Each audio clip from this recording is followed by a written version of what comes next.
¿Cómo están? Muy buenas noches, bienvenidos a una nueva edición de CNN Prime, acá por las pantallas de CNN Chile, 8 de la noche, horario preciso para que revisemos las principales noticias que han marcado la jornada de este día jueves, y para eso revisemos nuestros titulares. El gobierno decidió poner en pausa la reforma tributaria que rebajaría el impuesto de primera categoría. Todo esto para concentrar el esfuerzo en los proyectos que permitan enfrentar la guerra arancelaria. Tras una reunión entre el ministro Marcel, la presidenta del Banco Central y ex titulares de Hacienda, el llamado fue a la unidad y flexibilidad de la política fiscal. El Tribunal Constitucional publicó el fallo que cesa en el cargo a la senadora Isabel Allende. La sentencia afirma que la destitución no vulnera la democracia, sino que la resguarda. Agrega que si se celebró un contrato y que la sanción responde a un acto personal de la congresista y no a uno ejecutado por otros organismos. Sin vida fue encontrado el vigía del barco industrial Cobra, quien estaba desaparecido desde el viernes cuando debía ir a declarar por la tragedia del pesquero artesanal Bruma en Coronel. La fiscal Marcela Cartagena informó que, de acuerdo a antecedentes iniciales, en el deceso no hubo intervención de terceros. Y en temas internacionales, Donald Trump admitió que podría haber problemas de transición tras el nuevo desplome de los mercados. El mandatario reconoció que habrá dificultades ante la imposición de los aranceles, pero dijo que está intentando que el mundo trate a Estados Unidos de manera justa. Todo esto y más, porque aquí comienza CNN Prime.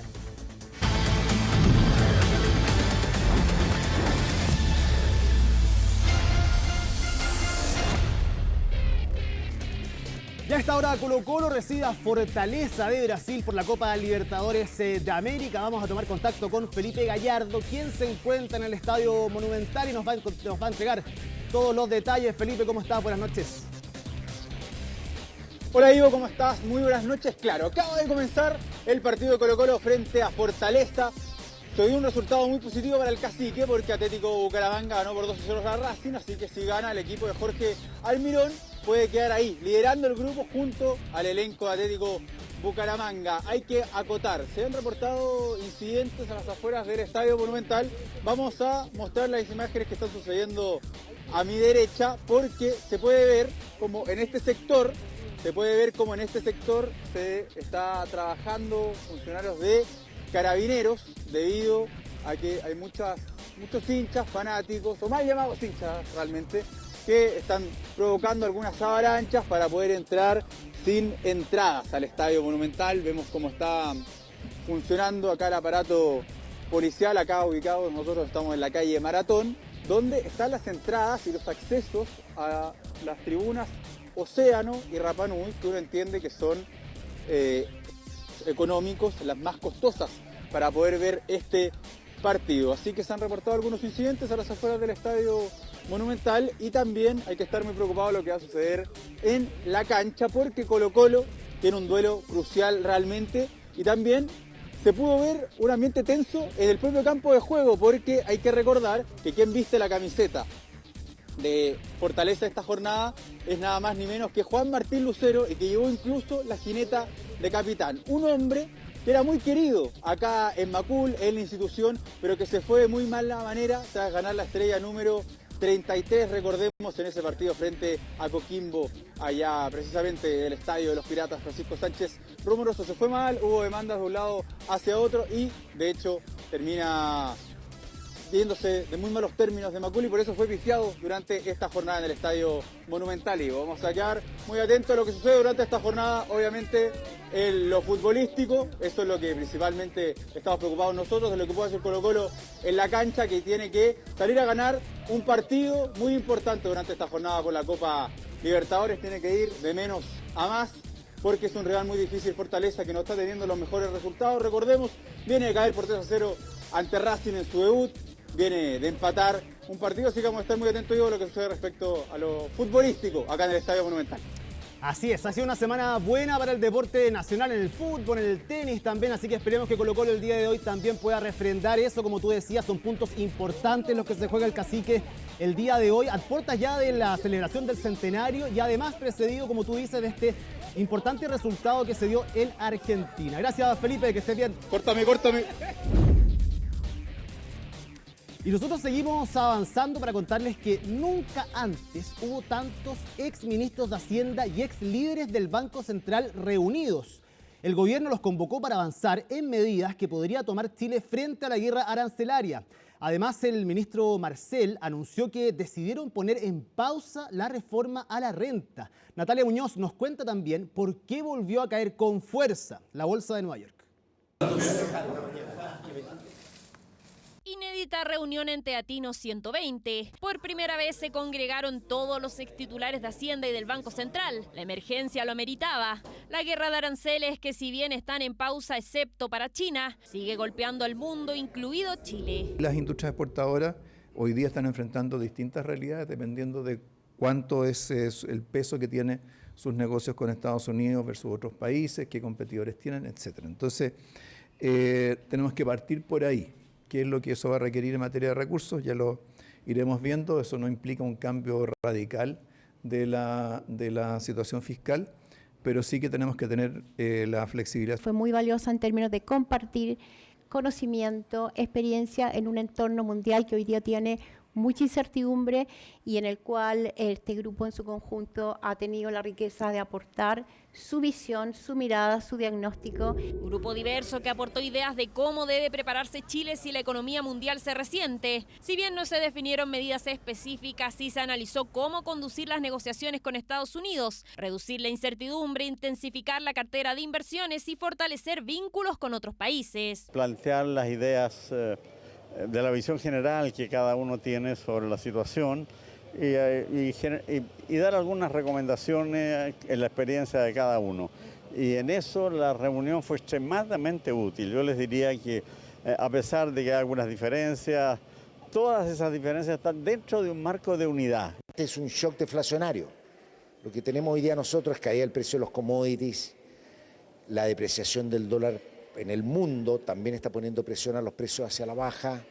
Por otra parte, la demanda se está contrayendo, la incertidumbre frena la inversión. Hoy día hay que buscar mecanismos de diálogo. Obviamente el mundo está pasando por una etapa muy difícil que además va a dejar cierta herida. Herida que se podría reflejar en un menor crecimiento económico. El escenario de incertidumbre obliga a que el Ejecutivo considere medidas. Hacienda confirmó que pausarán la presentación de la reforma al impuesto a la renta. Tenemos que sopesar lo que nos parece que es el mérito de esas propuestas con el escenario político que tenemos, porque en estas condiciones ¿cierto? Tenemos que preocuparnos de concentrar el esfuerzo o el capital político, el esfuerzo legislativo en aquellas cosas que podamos, sobre las cuales podamos legislar con mayor rapidez. Pero la iniciativa también incorporaba reducir el impuesto corporativo de 27 a 24%, anuncio que no fue bien recibido por exautoridades de la oposición, ya que dicen que se debe estimular la actividad de inversiones.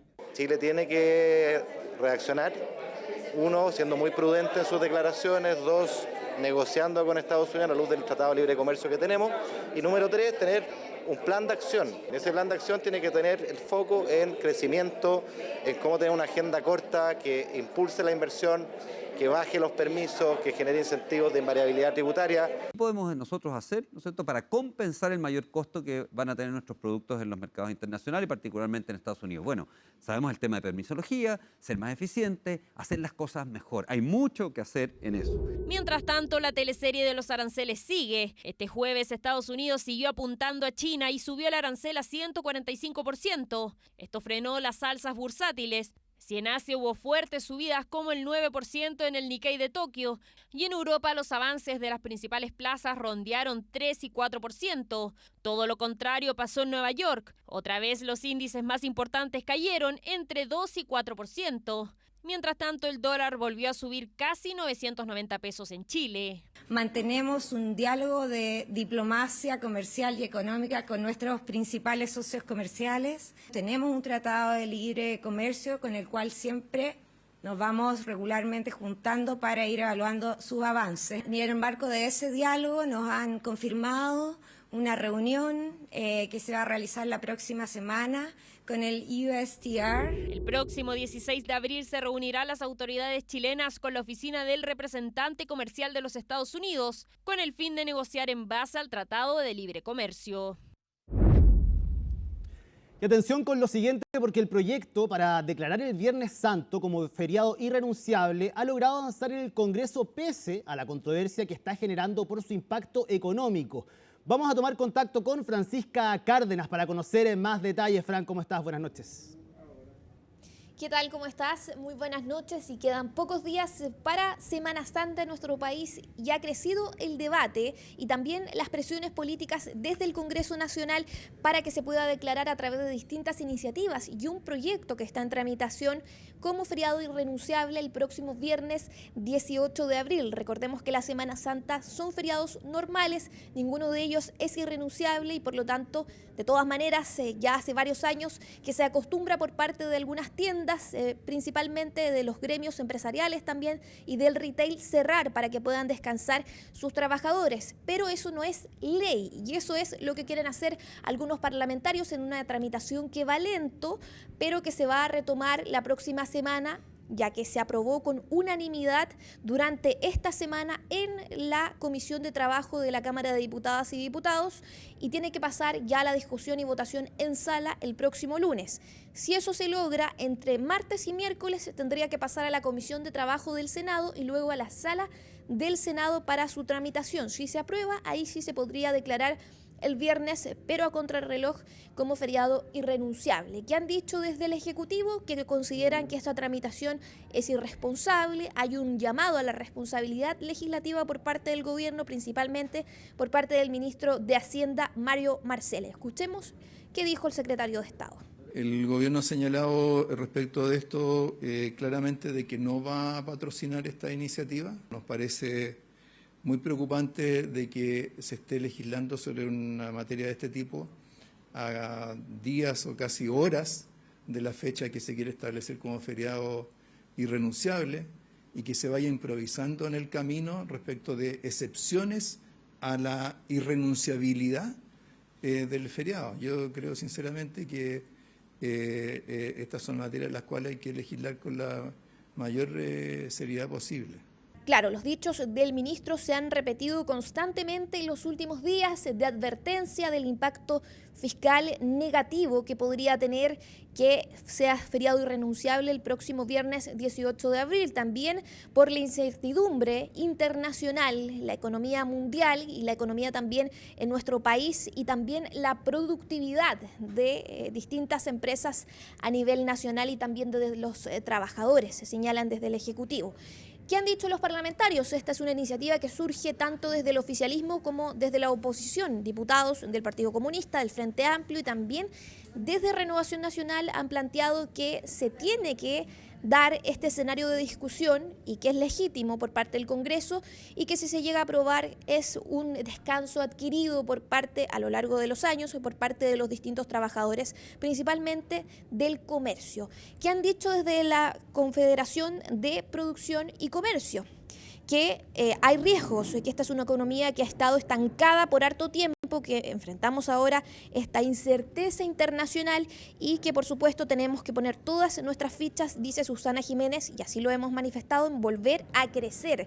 Destacan lo que es el crecimiento y al menos han dicho y han advertido que este año, este 2025, vamos a tener 19 feriados, 8 de los cuales son irrenunciables y eso evidentemente tiene un costo a nivel país. Se estima que cada feriado, dicen desde ahí, que le cuesta al país entre 170 y 200 millones de dólares, dice Susana Jiménez, presidenta de la Confederación de Producción y Comercio. Pasemos a escuchar entonces cuál ha sido el argumento justamente de los parlamentarios para tramitar esta iniciativa en estos pocos días. Aquí hay muchos argumentos, desde justamente establecer vía legal un derecho que ha sido adquirido por muchos trabajadores y trabajadoras del comercio durante los últimos años y que hoy lamentablemente por parte de los grandes centros comerciales se pone en riesgo. Vemos que Chile sigue siendo uno de los países que más trabaja y que menos produce, y darle más espacio para los niños, para la familia y también para vivir la libertad religiosa. Creo que es fundamental, aporta a la salud mental, baja el estrés laboral y en eso estamos transversalmente de acuerdo en la Comisión de Trabajo. Lamento mucho la falta de iniciativa y creatividad de este gobierno reflejar la frase del ministro Marcel, porque si él quiere más productividad en combinación con mayor y mejor vida familiar, es perfectamente posible hacerlo por la vía de decretar feriado irrenunciable, el feriado de Viernes Santo y, por ejemplo, abrirnos a terminar con el feriado en las elecciones primarias o también la irrenunciabilidad en las elecciones presidenciales. Si el ministro Marcel realmente quisiera tener compromiso con la productividad, hace bastante rato habría desechado el alza de impuestos y si quiere hablar de seriedad, le recuerdo que cuando tuvo que estimar los ingresos del país no tuvo la seriedad necesaria. Nosotros presentamos el proyecto de feriado irrenunciable para el Viernes Santo, no porque nos gusten los feriados irrenunciables, sino que porque creemos de que hay que darle una especial relevancia al Viernes Santo, ya que Chile es un país de tradición cristiana y por tanto nuestras tradiciones, nuestras creencias, tenemos que fortalecerlas y no debilitarlas. Hay que ver entonces qué va a ocurrir la próxima semana acá en el Congreso, si es que realmente se va a lograr tramitar rápidamente. Algunos pedían más, incluso que el gobierno fuera quien le pusiera suma urgencia a esta iniciativa, pero eso no va a ocurrir porque ya hemos visto cuál es la postura del Ejecutivo, de que es una iniciativa irresponsable, al menos tramitarla en tan pocos días, y además tiene un riesgo y un impacto fiscal para el país. Así que nos vamos a quedar atentos si es que realmente se llega a aprobar y si es que se llega a declarar como feriado irrenunciable el próximo Viernes Santo.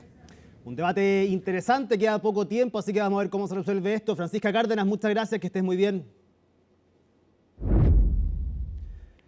El Tribunal Constitucional reveló el contenido del fallo que cesa en el cargo a la senadora socialista Isabel Allende debido a la fallida compraventa de la casa de su padre. Y en este documento se argumenta que el incumplimiento de esta inhabilidad era causal legítima de la pérdida del mandato popular, ya que se trataba de una condición constitucionalmente establecida y afirma que su aplicación no vulnera la democracia, sino que la resguarda.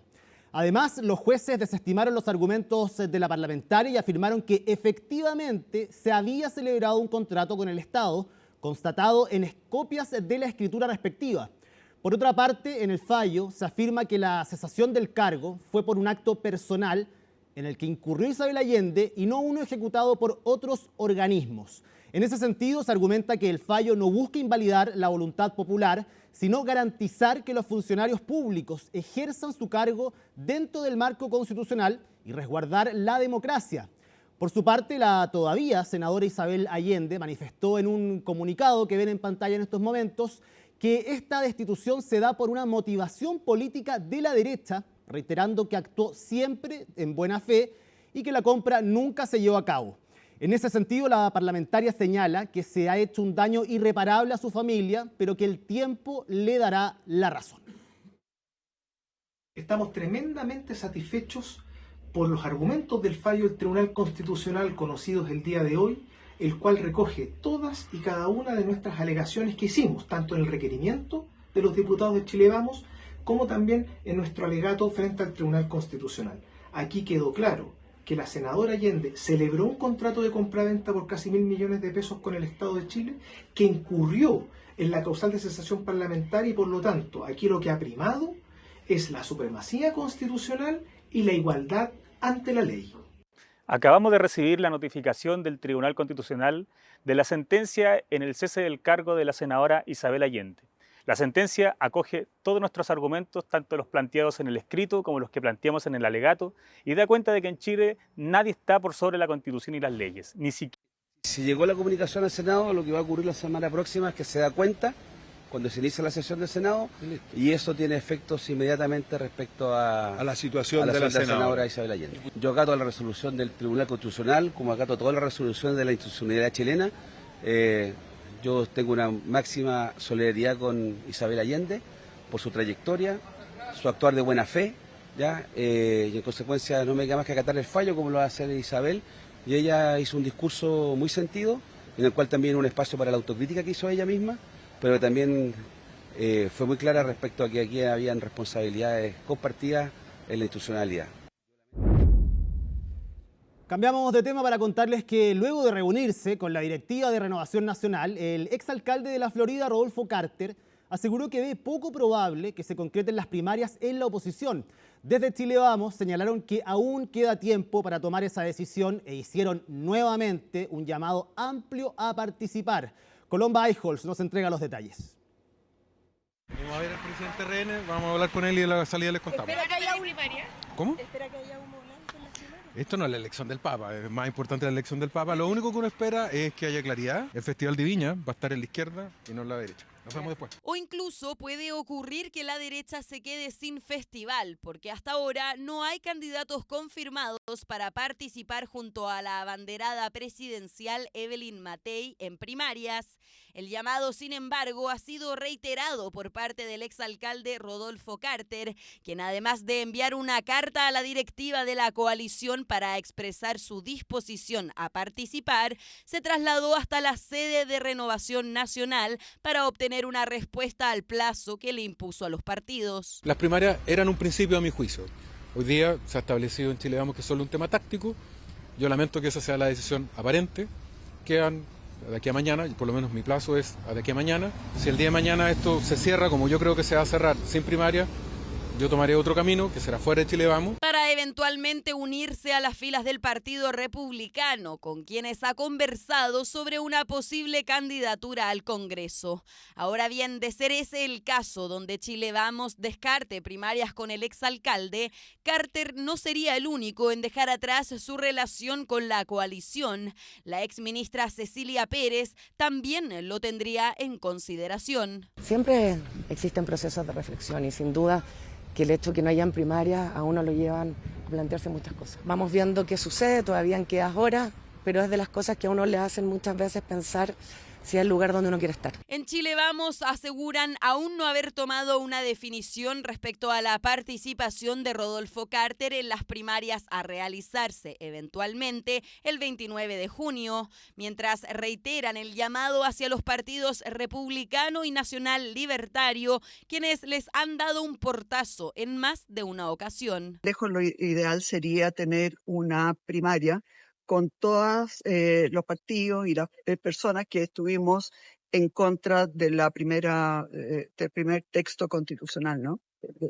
Y eso yo creo que hay que tratar de lograrlo hasta el último día. Los plazos no los definen ni los candidatos, ni los partidos, ni las coaliciones. Los plazos están definidos por el CERVEL.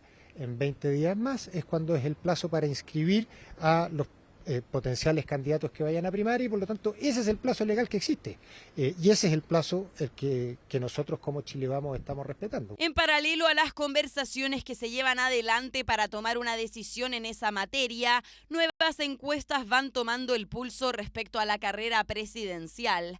La más reciente, de la consultora Feedback, indicó que Matei sigue liderando, eso sí, por una diferencia estrecha con el candidato libertario Johannes Kaiser, quien además marca mejor en atributos relevantes como la capacidad de manejar la delincuencia. Las encuestas son siempre una foto del momento y bueno, a mí me sorprende un poco las diferencias increíbles que hay entre una encuesta y otra. Creo que la convicción con la cual nosotros hemos enfrentado en la Cámara de Diputados, pero también en todo lo que es nuestra trayectoria política, el tema de la delincuencia está convenciendo a cada vez más personas de que nosotros somos una alternativa viable. La que se presentará ante el país en la primera vuelta presidencial, al igual que José Antonio Kast. Posiblemente los podrá acompañar la abanderada de Chile Vamos, Evelyn Matei, aunque todo depende de las definiciones que pueda tomar la coalición antes del plazo de inscripción de candidaturas. Hacemos una pausa acá en CNN Prime. A la vuelta conversamos con el líder y precandidato presidencial del Partido de la Gente. Acá en vivo y en directo en el estudio estará con nosotros Franco Parisi.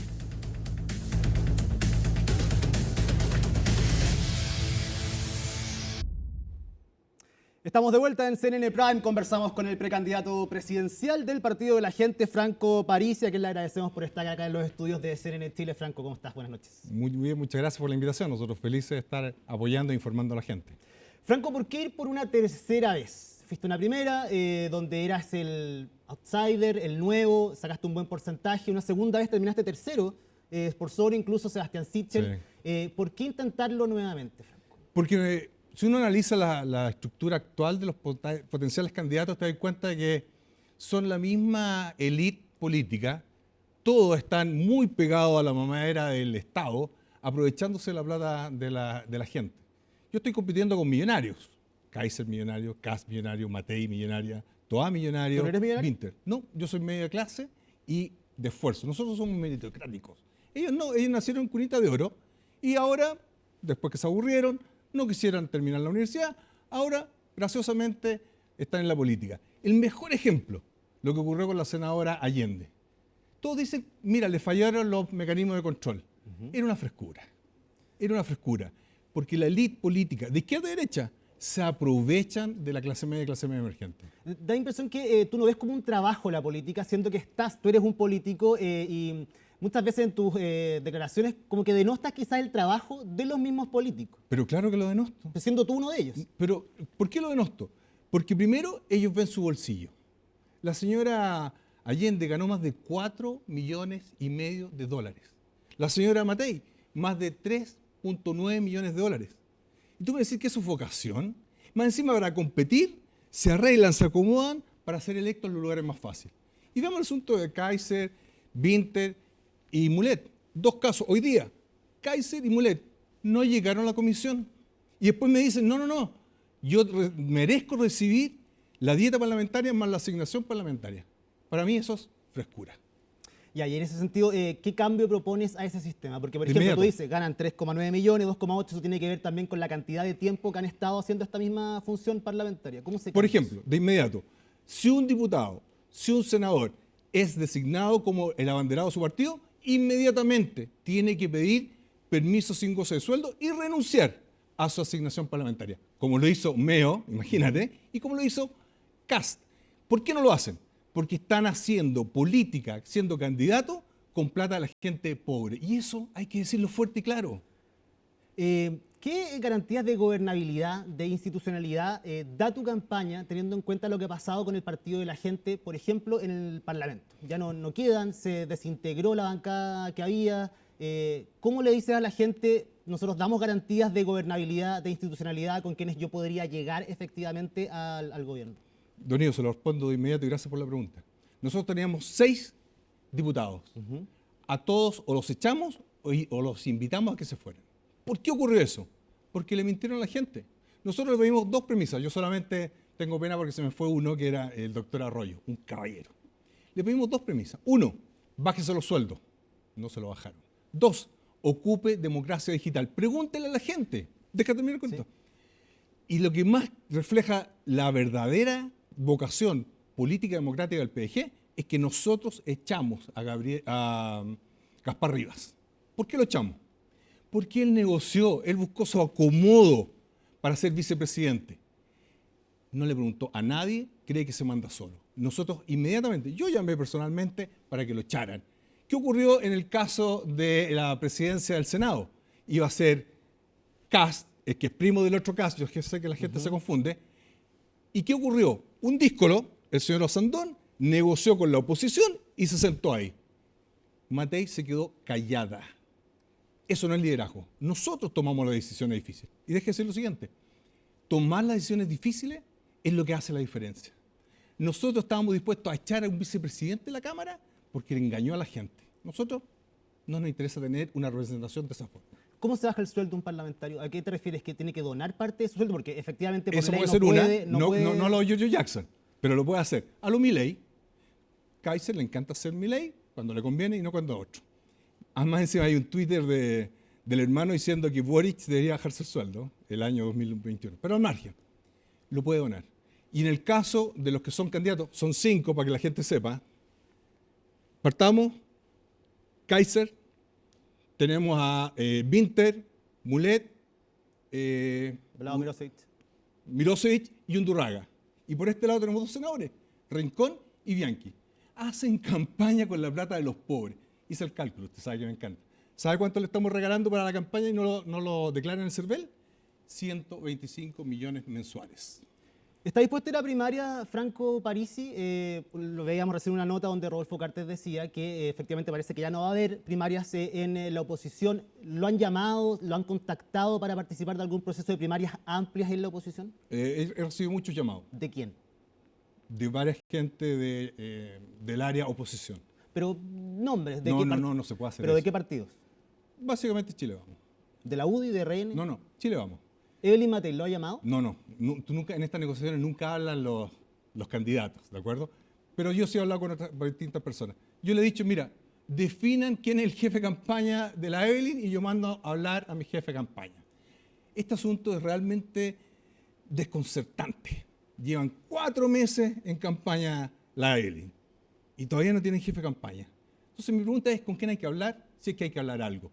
Pero nosotros siempre hemos sido democráticos. Nos interesa hablar, pero una vez que tengamos la información, le vamos a preguntar a la gente del Partido de la Gente. O sea, ¿hay disposición de participar en un proceso No, primario? Hay disposición a conversar, pero ¿de qué estamos hablando? ¿Qué tipo de primaria? ¿Cómo se efectuaría? ¿Cuáles son las características? No, pero me imagino sí, se hace una reunión, se conversa, pero ¿hay disposición a escuchar de poder participar en un proceso democrático? El objetivo del PDG es que no siga la oposición en la moneda. Le hizo muy mal el gobierno de Boric. No tiene una buena y por lo tanto nosotros estamos dispuestos a hacer sacrificios. Pero también sabemos que hay muchos mentirosos en el área de oposición. Nosotros queríamos tener la alcaldía de Valparaíso. Lo hablé con todos los presidentes de los partidos de oposición. Me dijeron que sí, pero después los republicanos, con una encuesta mentirosa como la que acabamos de ver de Feedback, está robando plata esa encuesta, llegó y pusieron un candidato pésimo. Y finalmente no cumplieron la palabra, que era no llevarlo, y salió esta señora comunista Frente Amplio que no está haciendo nada por Valparaíso. Entonces nosotros ya aprendimos de que este es el juego del póker de mentiroso de Michael Lewis. Franco, ¿cómo definiría usted el gobierno del presidente Gabriel Boric?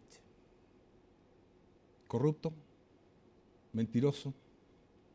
Lo único bueno que tiene el gobierno de Boric, y me da pena, es que afortunadamente la sociedad chilena terminó el romance de la épica de la izquierda. A la izquierda caviar, la izquierda de la élite, le encanta el billete gratis. Lo vimos con la señora Allende, lo vimos con la Catalina Pérez, lo vimos en múltiples municipalidades. Yo quiero terminar con eso. Y eso se termina con más democracia, con democracia digital, con mayor fiscalización. Oiga, y lo otro, los sueldazos que se pagan. La ministra Jara, ex ministra Jara, comunista que se paga 9 a 10 millones de pesos, más auto, más teléfono, etcétera. ¿Pero qué significa que al presidente Boric le guste el billete fácil? Porque no trabajan y él nos mintió. ¿Pero no trabaja siendo presidente de la República? ¿No trabaja? Pero, ¿qué ha hecho? Solo pregunto. No ha hecho nada. Y se lo respondo inmediato. Pero absolutamente. Usted me dice, no ha hecho nada, evidentemente lleva 3 años, ¿cómo no va a haber nada Debe ser uno de los presidentes más caros de la historia, en términos de impacto. Deje decirle algo. Él tomó la propuesta nuestra de bajarse los sueldos y que nadie ganara más de 5 millones, ¿se acuerda? Lo dijo por todos lados. Fueron varios parlamentarios, sí. ¿Se lo bajó? No se lo bajó. Pero es que no depende solamente de un grupo. Discúlpeme, no es mentira. Hay que legislarlo, pero hay que legislarlo en el Congreso. ¿Apostemos? Hay que legislarlo en el Congreso. No. Necesitan los votos también. Estoy hablando del presidente Boric. Se lo explico de inmediato. Esa es mi cámara, ¿cierto? Sí, pero el presidente Boric, cuando era parlamentario, promovió junto a un grupo de otros parlamentarios también. Yo estoy hablando que el Ejecutivo se baje los sueldos. Lo dijimos y él dijo que se bajara el sueldo 5 millones y que todos iban a ganar no más de 5 millones. Se puede hacer.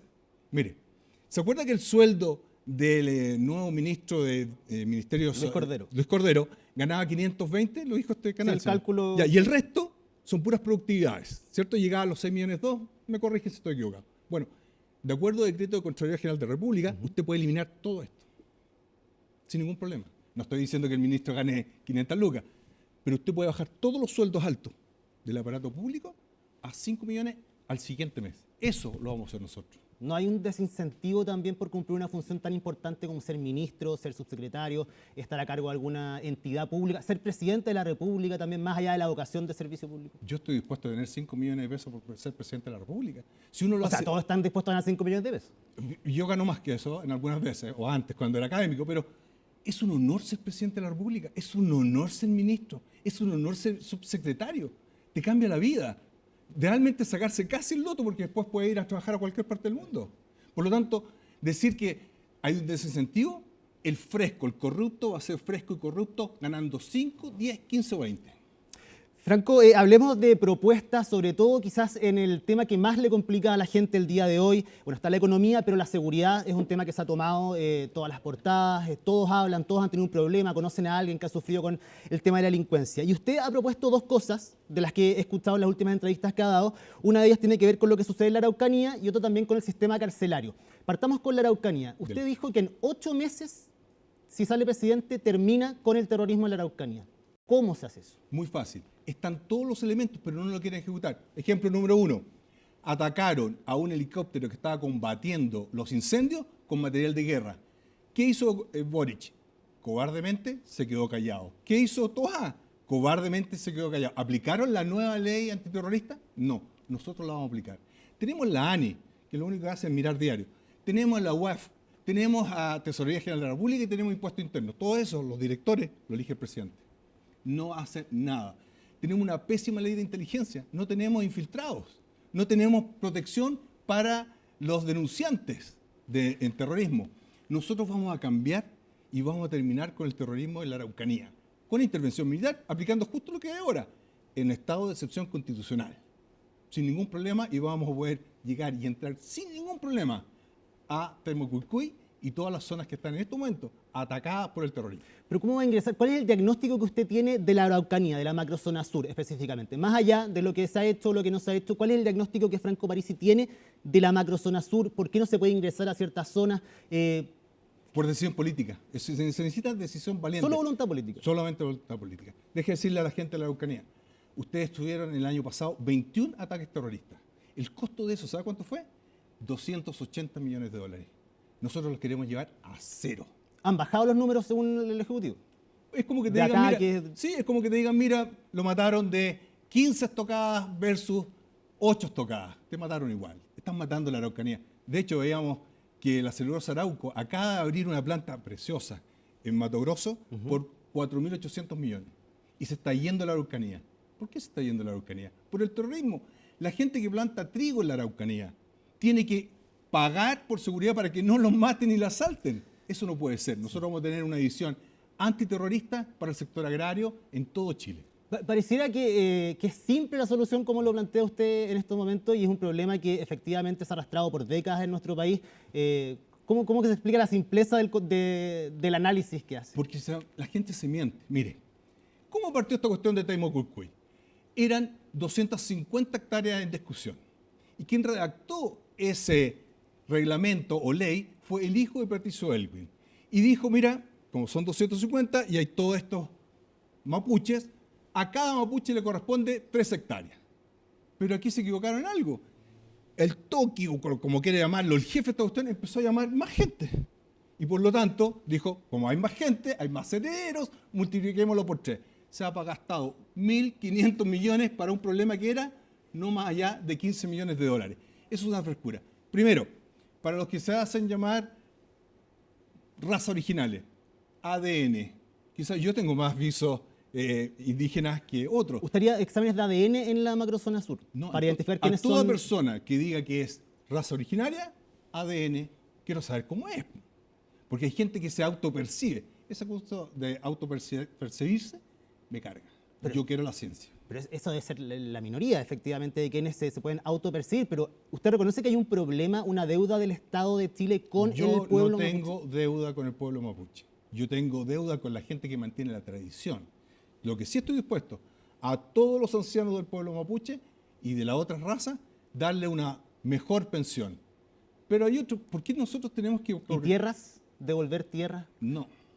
Hay un acuerdo en la Comisión para la Paz y el Entendimiento que ha trabajado algunos meses, de hecho entregan el resultado ahora. Y no han llegado a acuerdo nunca, mire. Pero ahí, dentro de ese acuerdo, fue fundamental desanudar el tema de devolución de tierras para ciertas comunidades. No estoy de acuerdo.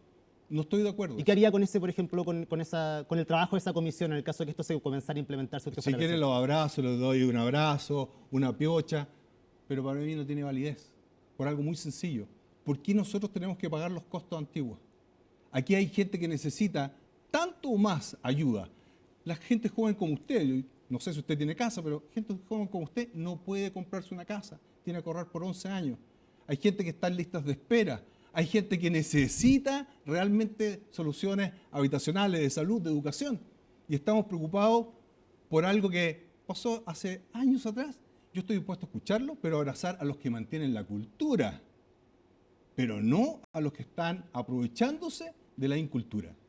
Franco, también usted hablaba acerca de los barcos cárceles, que se Sí. ubiquen a 120 millas, 120 Sí. kilómetros de la orilla. Ha hablado de 10. ¿Cuál es el costo que tienen esos barcos? ¿Y usted lo ve como una solución temporal o permanente? No sé cuál es su horizonte, pero por ejemplo, el barco cárcel que estaba en el Bronx, en la bahía del Bronx, duró 23 años. Por lo tanto, Pero ¿sabe por qué tuvo que cerrar también? sí, siempre van a alegar, siempre nos faltan los que quieren proteger este asunto.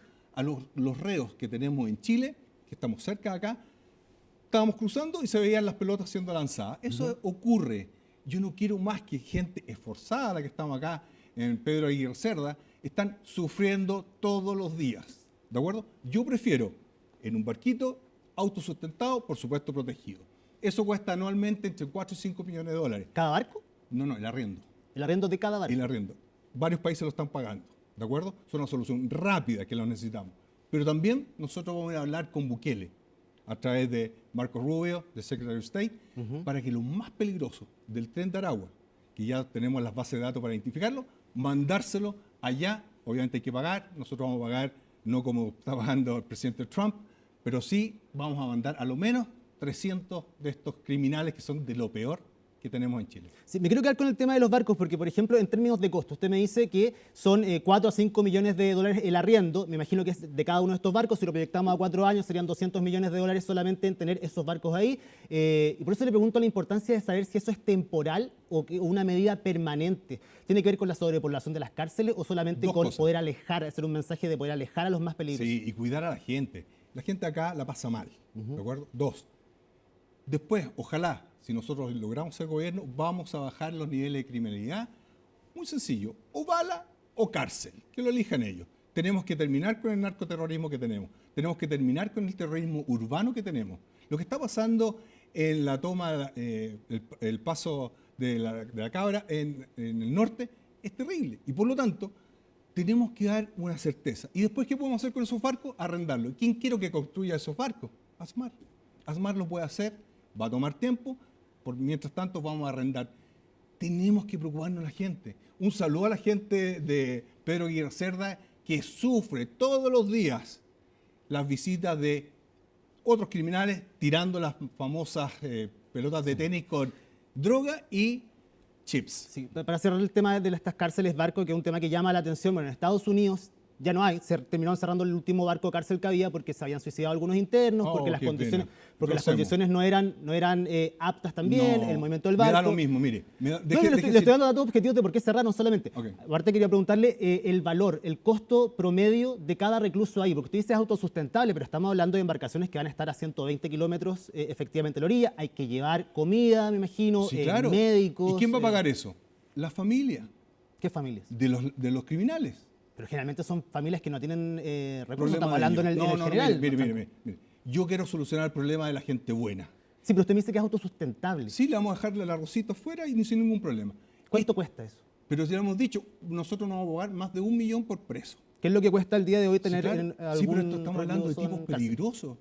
Yo no quiero tener presos peligrosos acá en Pedro Aguirre Cerda y les van a construir una cárcel más grande. ¿Usted sabía que la cárcel de Calama está en el centro? Yo no quiero que esté en el centro de Calama. ¿Y se pueden buscar espacios en Chile donde poder generar cárceles de alta seguridad? Yo lo quiero en un barco, porque no lo quiero en el norte, en el desierto. El desierto yo lo quiero que sea un desierto lleno de plantaciones agrícolas, a través de plantas desaladoras, como lo hace Israel. De hecho, tengo programado un viaje a visitarlas, una vez que se calme un poco lo de Gaza. Pero creo que ese es el futuro.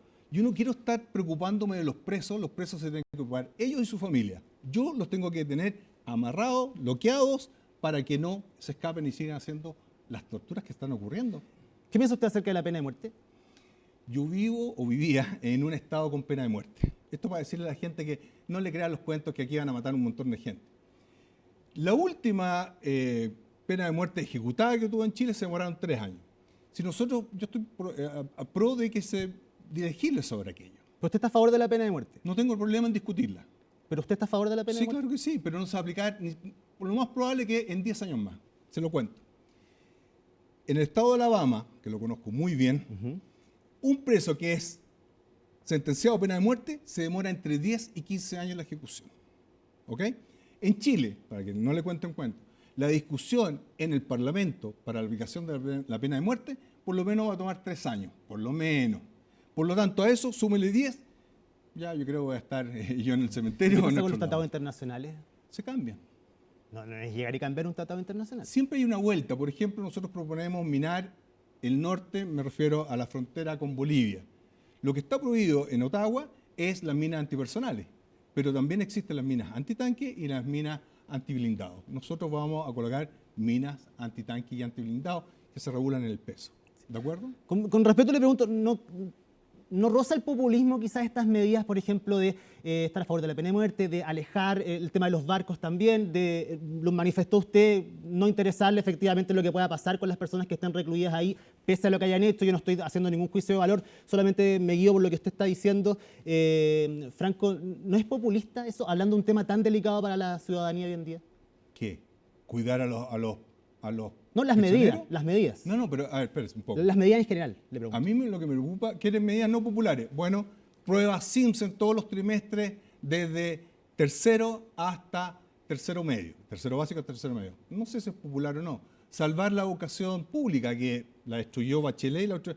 Discutamos las propuestas que tenemos nosotros. ¿Es popular bajar los sueldos a los ministros y subsecretarios? Estamos hablando de seguridad, que es el tema que principalmente preocupa a los chilenos hoy día.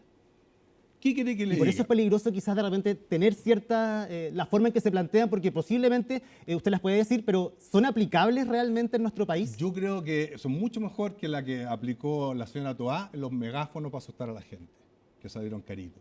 Yo creo que es mucho mejor decirle a Bolivia, si usted impide la redirección, no va a pasar ni una gota de petróleo o gasolina por los caminos desde el puerto chileno hacia Bolivia. ¿Le contestaron de Bolivia? Sí, yo se lo contesté. ¿Sabe lo que pasa? Hay tráfico humano que viene desde Bolivia por los coyotes, tráfico de niños y tráfico de drogas. Y yo voy a estar preocupado de que Evo Morales me conteste. De hecho, insisto, don Evo Morales, cuando quiera, tenemos un debate vía Zoom, o bien lo invito a Antofagasta y lo metemos ahí.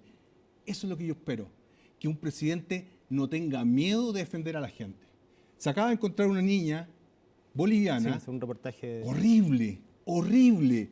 Y usted me dice que me tengo que preocupar de los criminales. Yo los voy a mandar a un barco. Ojalá que se rehabiliten, ¿de acuerdo? Pero si no, créame que no voy a llorar. Franco, hablemos de economía. Evidentemente Donald Trump ha revolucionado al mundo con los aranceles, toma un día una decisión, los baja, da prórrogas, no. Hasta el día de hoy acá no entendíamos todavía, al menos el gobierno, qué significaba lo del día de ayer. Están esperando esta orden ejecutiva para saber efectivamente si nos ha afectado o no este 10%. Evelyn Matei defendió a Donald Trump como una persona que de economía claramente no sabe. ¿Usted comparte esa aseveración? No, es una falta de respeto. Ya empezamos mal. Señora Matei, usted no terminó la universidad porque, le robaron la tesis. Yo por lo menos le voy a regalar un mazo de hojas para que la reescriba. Pero ya empezamos mal. Hay que respetar a los otros presidentes, especialmente con alguien que es nuestro principal exportador, comprador o el segundo. ¿Respetar en qué sentido? No lo podéis tratar mal. Pero usted acaba de tratar mal al presidente Boric, por ejemplo. Pero es mi presidente, esto es como pelar en la familia. Todos pelamos en la familia. ¿Usted apunta a respetar la figura, la institución del presidente? Es mi presidente y yo lo puedo criticar cuando quiera. Es distinto a Donald Trump. Pero lógico. ¿Qué te digo yo? Donald Trump es el presidente de Estados Unidos, pero primero es un negociador. Léete el libro del año 81. Él quiere que se sienten a negociar. Te voy a colocar el ejemplo que está ocurriendo en Latinoamérica. Argentina, base militar china en Neuquén. En Chile están construyendo, o dicen que lo pararon, un telescopio, observatorio chino, que se dice que es científico, pero es militar. Puerto Chancay. Ese tridente que tenemos ahí levantó los ojos. Pero quiero hacerle un poquito más de historia. Manuel Rocha era un embajador norteamericano muy populoso, muy querido. Era el encargado, como la taché, de la Casa Central para ver todos los problemas de Latinoamérica. Era espía cubano. Él era la oreja desde Carter hasta Biden, ¿ok? Por lo tanto, no teníamos interlocutor válido. De hecho, yo tuve una reunión con él. Y todo lo que hablé me decían, no, si no pasa nada con Boric, pero no importa. ¿Qué le quiero decir con esto? No tenemos interlocutor válido. La Matei, error, no sabe de relaciones internacionales. Boric, error, no sabe. Pero ¿saben cuál es el principal problema que tenemos nosotros? El embajador Juan Gabriel Valdés. Él es anti-Trump. Él fue anti-Trump en el 2014, en la elección donde ganó Biden, ¿sí? Y en esta elección. ¿Y lo tenemos de embajador? ¿Tú crees que Marco Rubio no lo sabe? ¿Tú crees que no lo tiene en la carpeta? Por eso te digo bien claro, si nosotros somos presidentes, obviamente Juan Gabriel Valdés se va a ir fletado y vamos a ir a negociar. El presidente, ojalá sea yo, más Fernando Sagredo, que es un tremendo cabro que negocia muy bien. Sí, Franco, en ese sentido, ¿estamos obligados a negociar con Estados Unidos? Nosotros tenemos un tratado de libre comercio. ¿Estamos completamente obligados a tener que ir a negociar con Donald Trump? Sí. ¿Por qué? Porque el presidente tiene que ser orgulloso, pero cuando tiene que agachar la cabeza por la gente, sí. Yo necesito que se mantengan las exportaciones. Necesito que se mantengan las exportaciones de salmón, que le roban la mitad o un cuarto en el camino desde Puerto Montt hacia adentro. Necesitamos, si Chile está mal económicamente, y por lo tanto yo estoy dispuesto a decir, Mr. President, I'm here, let's make a deal. Pero un acuerdo que nos favorezca también, no solamente a escuchar o someterse a ciertas reglas que pueden ser menos desventajosas que otros países. Ya, pero ¿qué otros países? Si yo tengo los chilenos, yo no tengo que hablar de los chilenos. Esto es como, oye, mira, al frente le compraron 3 motos a los niños. Bueno, si yo no quiero comprarlo, no lo hago. A mí me preocupan los chilenos. Dicho eso, yo necesito que me vuelva a cobrar 0 en impuestos de tarifas. ¿Eso se puede lograr? Se puede. Usted acaba de decir que Donald Trump es un negociador, se impone esta ¿Qué me va a pedir? ¿Con qué vamos nosotros a negociar? Ya, yo sé lo que me va a pedir. Que los 4 megapuertos que necesito hacer no sea con financiamiento chino. Yo le voy a decir, ningún problema, deme el teléfono de Emiratos Árabes para conseguir financiamiento. Check. Que se termine la construcción del observatorio. Check. ¿Qué me va a pedir? Que mejoremos los mecanismos de control para evitar todo el narcotráfico que está saliendo de los puertos chilenos.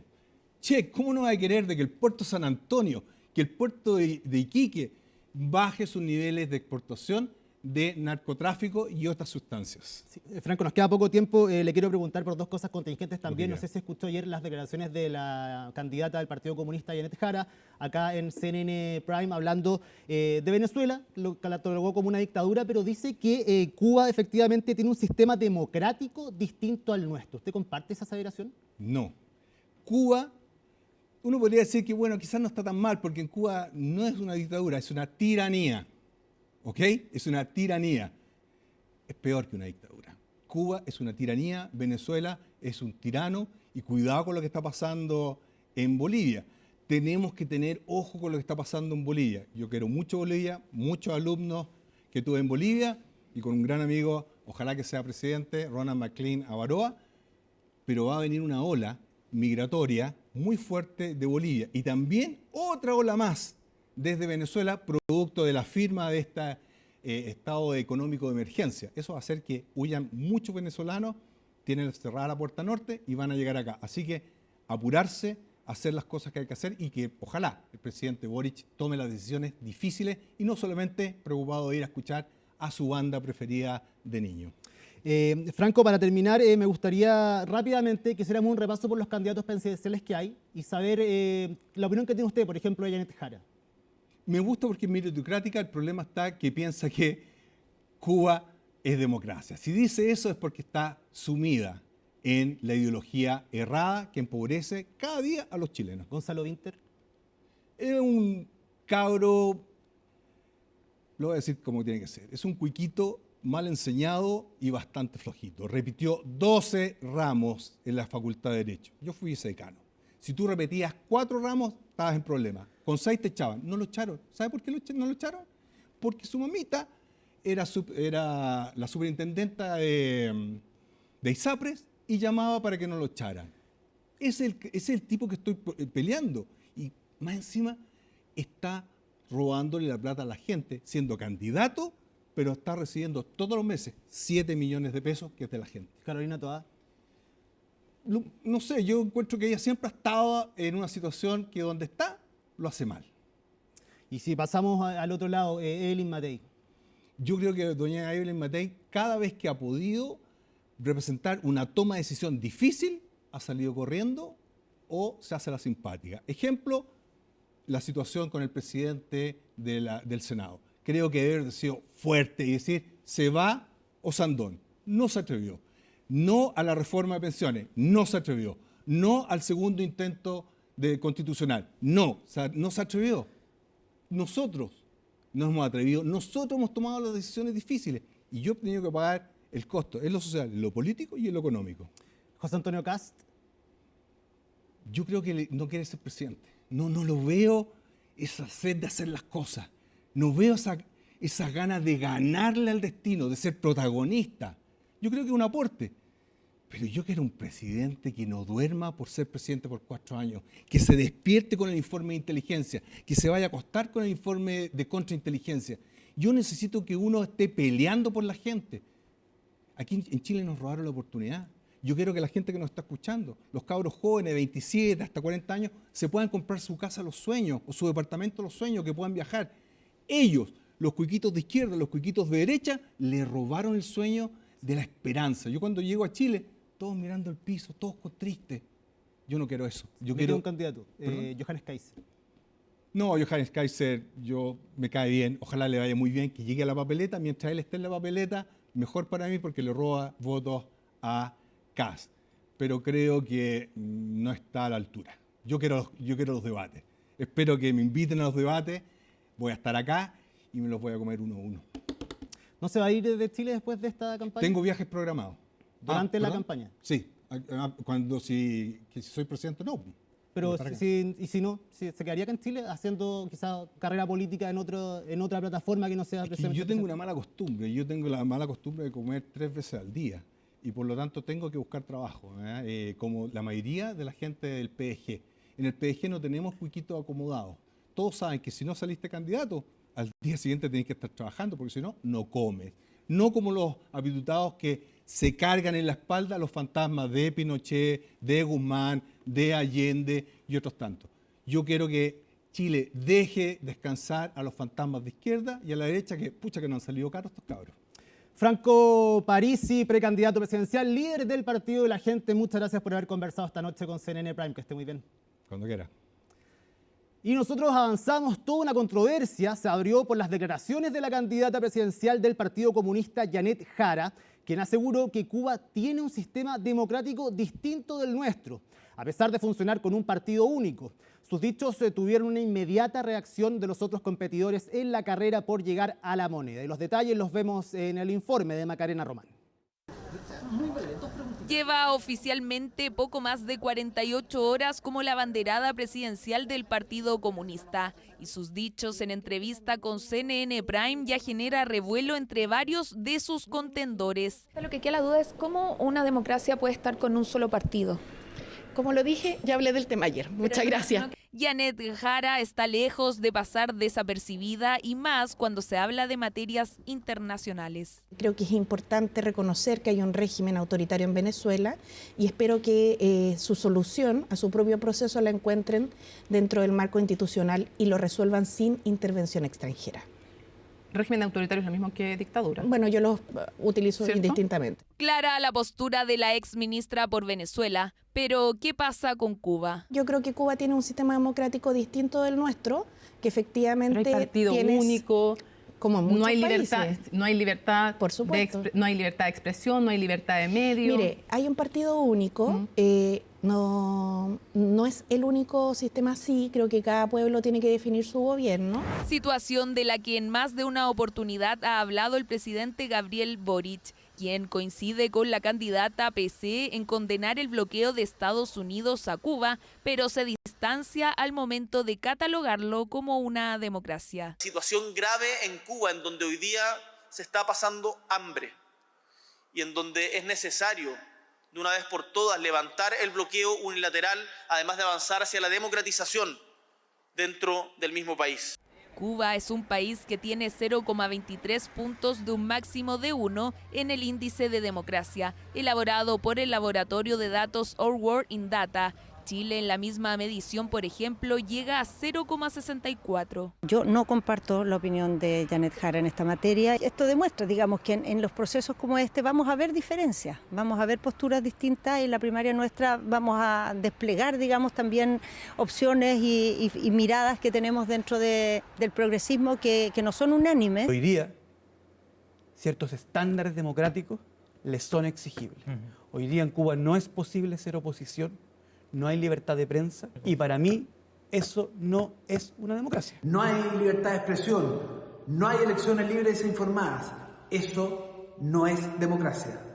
Esa es una más de las diferencias que tenemos con el Partido Comunista. En territorio cubano hace décadas hay un único partido político. Los compañeros de allá, Partido Comunista de Cuba. A través de aquella tienda es que se legisla en la isla para 11 millones de personas. Lo que tiene que responderle a Chile, la señora Jara, es si esta democracia de tipo distinto es la democracia que ellos quieren imponer en nuestro país. Y los comunistas obviamente que niegan que Cuba sea una dictadura. Pero Cuba no es una democracia bajo ningún punto de vista. La candidata Jara también tuvo palabras para quien ocupó el cargo de ministra del Trabajo durante la primera administración del expresidente Sebastián Piñera. La representante del PC evaluó el desempeño de Evelyn Matei como secretaria de Estado. Yo veo la legislación de ese tiempo y en realidad no encuentro un legado, pero bueno, la gente podrá juzgarlo. O sea, veo además no también, tiene una buena evaluación de ella como ministra del No, yo tengo Trabajo. una evaluación negativa del que ella tuvo como ministra del Trabajo. Si Janet Jara se impone en las primarias presidenciales, tendrá la oportunidad de debatir junto a Evelyn Matei.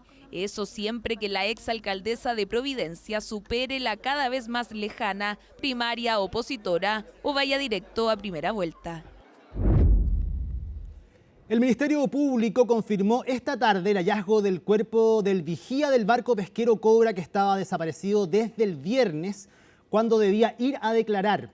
La fiscal regional del Biobío, Marcela Cartagena, sostuvo que comprobaron su identidad mediante un examen huellográfico y a la vez que descartó la intervención de terceros sin perjuicio de que la palabra final la tiene el servicio médico legal.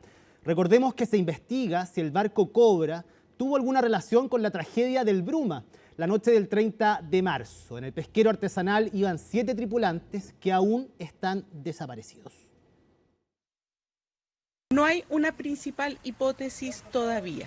El estado en que nosotros nos encontramos en este momento, en el estado donde usted no descarta nada. Cuando usted está en este estado en el que estamos nosotros, no es que no tenga una hipótesis, tiene muchas hipótesis y no puede ir dejando unas detrás y otras privilegiando otras. Tiene que caminar de la mano de todas. ¿Sí, ya puede afirmar de que el único barco que se cruzó es el Cobra? No, no lo puedo afirmar.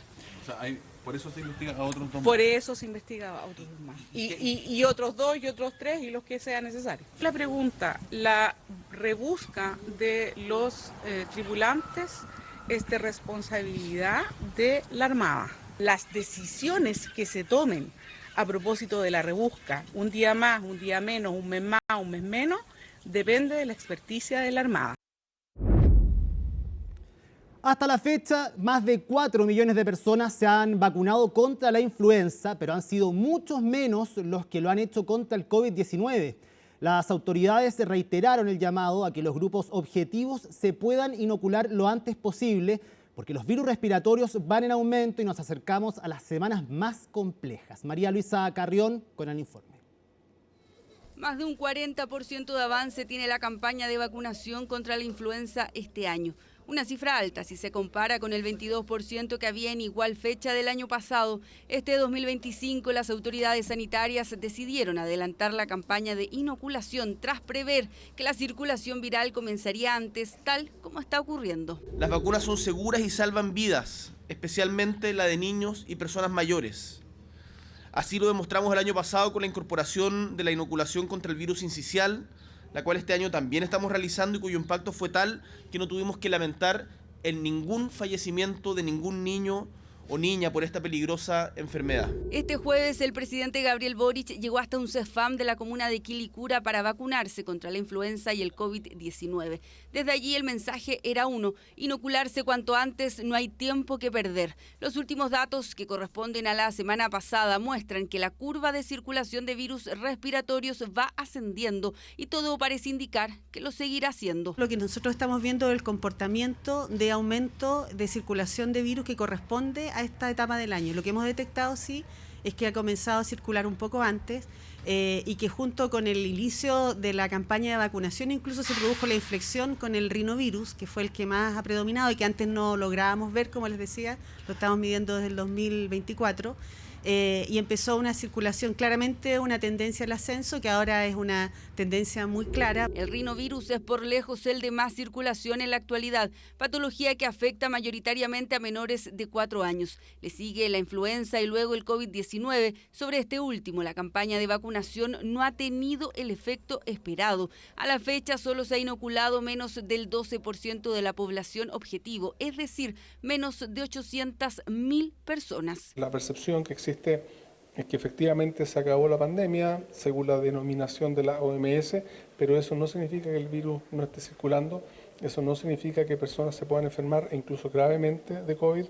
Por lo tanto, aquellas personas que requieran ponerse al día con el esquema de vacunación, según las instrucciones de la autoridad sanitaria, es recomendable que lo hagan, porque es un virus todavía del cual tenemos mucho que aprender. De hecho, y sin ir más lejos, a principios de marzo el COVID-19 era el de mayor circulación en el país, afectando sobre todo a personas mayores de 65 años. Para pasar un buen invierno, porque tengo nietos, quiero cuidarme para ellos y creo que lo mejor son las vacunas.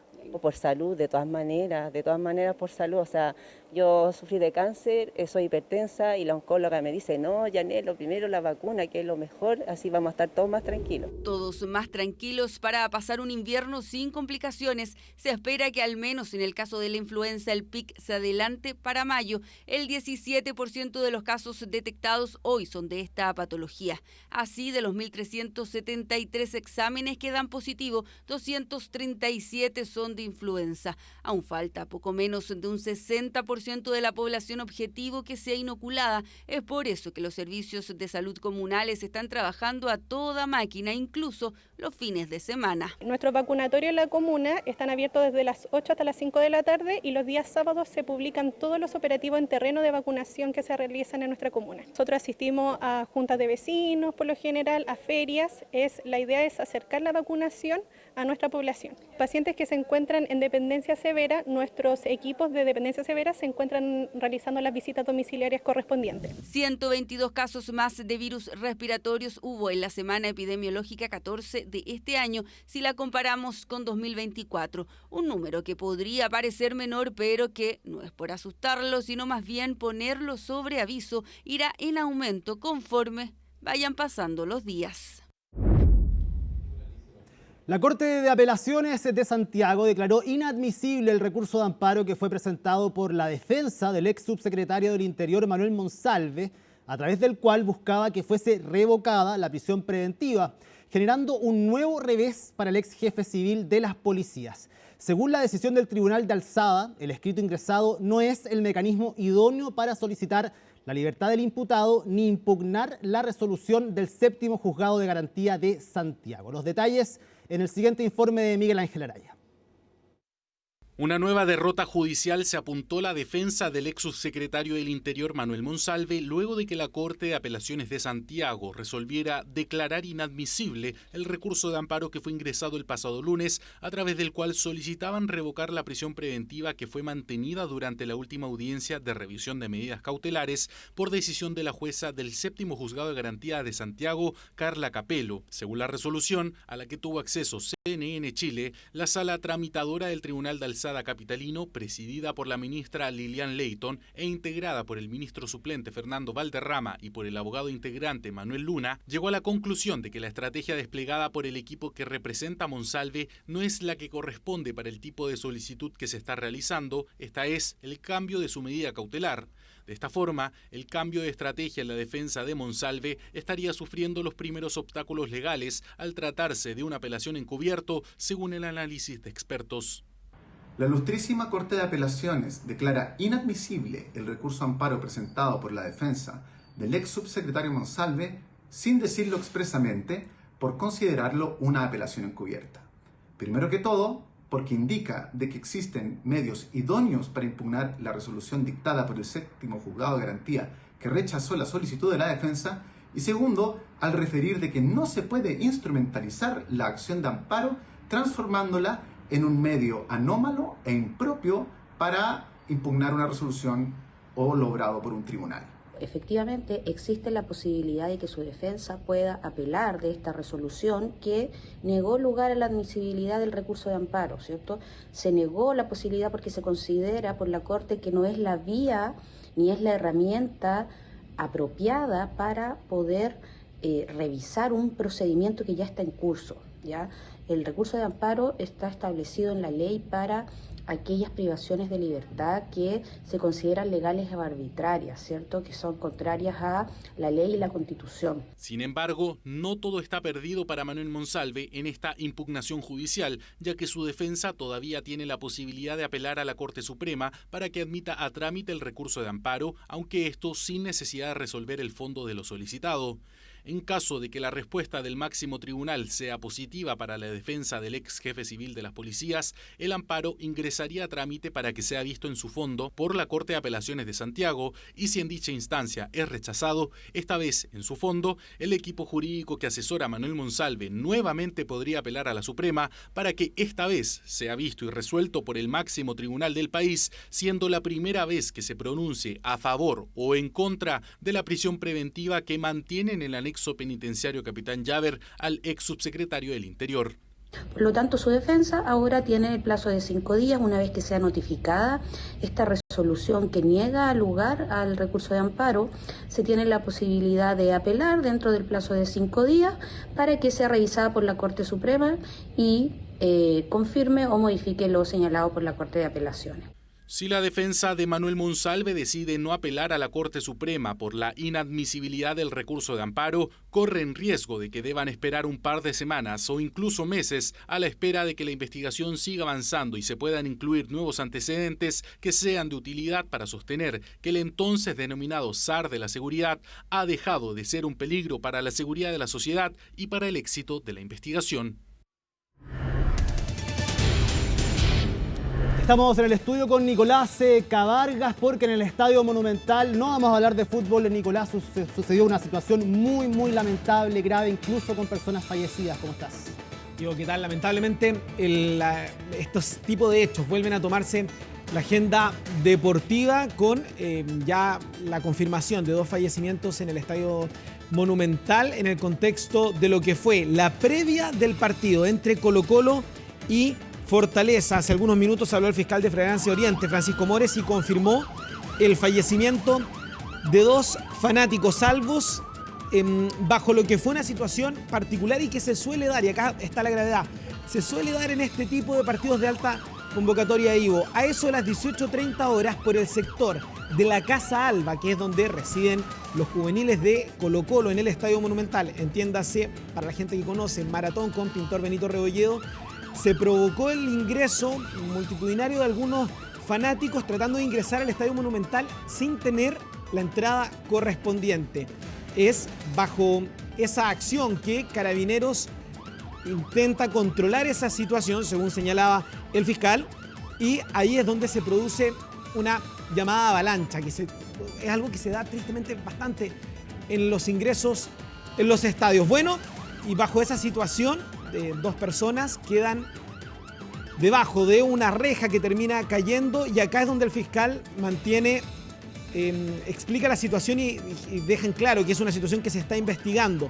No se sabe si el fallecimiento de estos 2 fanáticos tiene relación con la caída de la reja o, como está corriendo la versión en redes sociales, si tiene relación con un carro de Carabineros que habría provocado el fallecimiento atropellando a estos 2 fanáticos. Son, lo decíamos, 2 hinchas. En el caso se puede confirmar la edad de una de ellas, de 18 años, está en duda, y es un trabajo que está haciendo aún el fiscal de Flagrancia Oriente para confirmar o no la edad del segundo fallecido. Se le preguntó incluso directamente si era un menor de edad y no entregó esa información. Sí confirmó que están trabajando en este momento no solamente la Fiscalía, sino también el OS9, la OCAR y la CIAT de Carabineros. Lamentable noticia, Ivo, que en una situación que lamentablemente tú vas mucho al estadio, lo sabes, en este tipo de partidos con 40.000 personas se suele dar, los ingresos son caóticos y ahora lamentablemente estamos lamentando el fallecimiento de 2 personas. Sí, no es lamentable, esto se organiza también, Nicolás lo decía muy bien, estamos acostumbrados lamentablemente a que se den estas avalanchas, que empujan, entrar de cualquier forma a los recintos deportivos. Hay que estar muy atento a la investigación también, ver si ese carro de policial accionó de buena manera también, pero esto es un llamado de atención, otro más enorme para todas las personas encargadas de la seguridad y también del fútbol en nuestro país. Y pueden revisar mayores informaciones también en la página web de nuestro canal cnnchile.com, que confirma entonces estas 2 personas que murieron en las afueras del Estadio Monumental. Con esta noticia vamos a una pausa acá en CNN Prime, pero ya volvemos.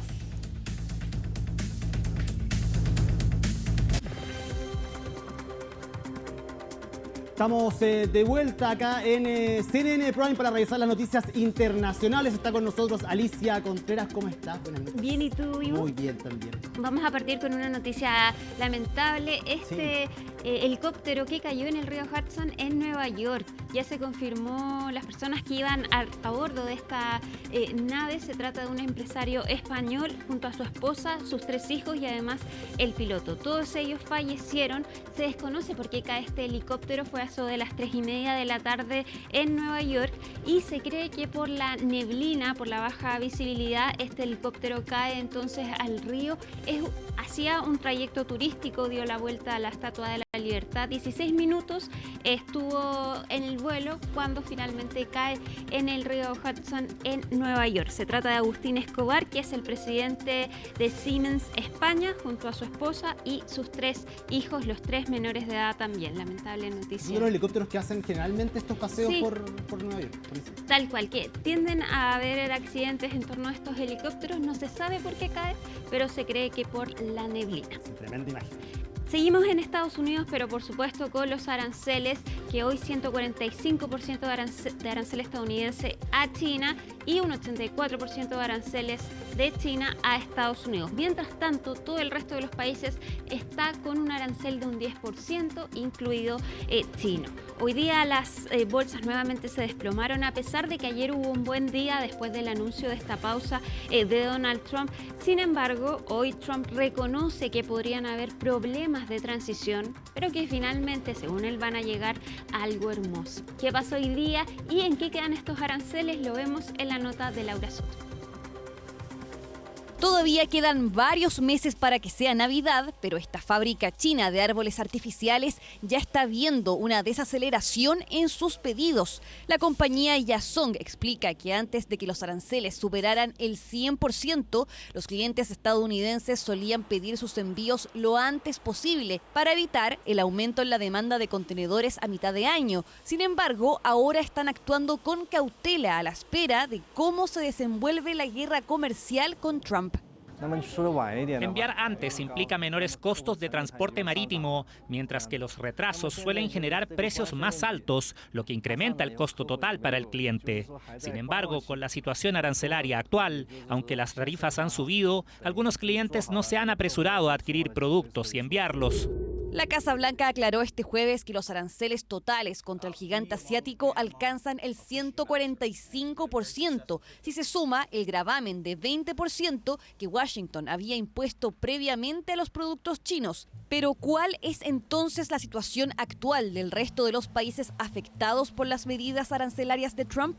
Partamos desde el principio. El 2 de abril, Donald Trump anunció 2 conjuntos de aranceles, los universales y los recíprocos. Los universales corresponden a un gravamen base del 10%, mientras que los recíprocos incluían solo a un grupo específico de decenas de países y territorios con aranceles más altos que oscilaban entre el 11 y el 50%. Una semana después, cuando los aranceles recíprocos entraban en vigor, el presidente estadounidense anunció una pausa de 90 días para aquellos países y territorios que no tomaron represalias. Aún así, durante ese periodo se mantiene para todos la tarifa universal universal del 10%. Por ejemplo, si en un comienzo Vietnam recibió un gravamen del 46%, ahora este se reduce por 3 meses a 10%. En el caso de Chile, su arancel inicial ya era del 10%, por lo tanto, esa cifra se mantiene. Así, la única nación que quedó fuera de esta concesión es China, y ya está vigente el arancel de 145% contra sus productos. Estados Unidos sigue imponiendo aranceles a China y China se opone firmemente a tal intimidación. Si Estados Unidos ignora los intereses de ambos países y de la comunidad internacional e insiste en librar una guerra arancelaria y comercial, China, sin duda, lo acompañará hasta el final. ¿Qué pasa con China? Nos encantaría poder llegar a un acuerdo. Se han aprovechado de nuestro país durante mucho tiempo. Estamos reestructurando la situación y estoy seguro de que nos llevaremos muy bien. Siento un gran respeto por el presidente Xi. La verdad, él ha sido amigo mío desde hace mucho tiempo y creo que acabaremos logrando algo muy beneficioso para ambos países. Lo espero con ansias. La Unión Europea también había anunciado represalias contra Estados Unidos, pero este jueves decidió pausarlas a raíz de la prórroga implementada por Trump. El presidente estadounidense dijo que en cuanto a los aranceles, considera a la UE como un solo bloque y no sus naciones individualmente. Queremos negociar, queremos hablar. Apreciamos que hayan puesto en pausa los llamados aranceles recíprocos y nosotros, a su vez, estamos pausando nuestras contramedidas propuestas para tener el máximo margen de maniobra para consultar con nuestros Estados miembros, con nuestra industria y negociar con Estados Unidos. Otro caso particular es el de Canadá y México, quienes no se ven afectados por la pausa de 90 días. Ambos países siguen sujetos a los aranceles del 25% impuestos contra los productos que están fuera del Tratado de Libre Comercio firmado por las tres naciones. Creemos que estamos en muy buena forma. Creemos que lo estamos haciendo muy bien. De nuevo, habrá un coste de transición y problemas de transición, pero al final va a ser algo hermoso. De nuevo, estamos haciendo lo que deberíamos haber hecho hace muchos años. Trump redujo esta vez su entusiasmo respecto a los efectos que pueden tener sus medidas arancelarias tras un desplome del mercado de valores estadounidense este jueves, a raíz del anuncio de un gravamen aún mayor para China. Y vamos a terminar con esta imagen del Papa Francisco que apareció de sorpresa en la Basílica de San Pedro después de estar recuperándose por esta infección.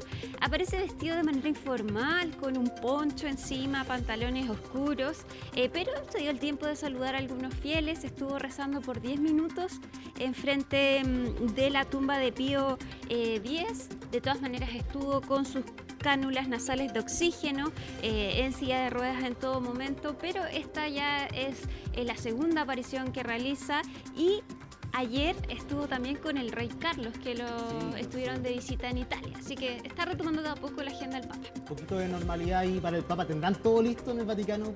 Me imagino que sí, según la última enfermedad que tuvo. No se sabe, hay que ver con clave, eso te recomiendo. Eso, la vamos a ver. Alicia Contreras, muchísimas gracias por este reporte, que esté muy bien. Igual tú. Y así llegamos al final de esta edición de CNN Prime. Sigan la compañía de nuestro canal, que tengan muy buenas noches.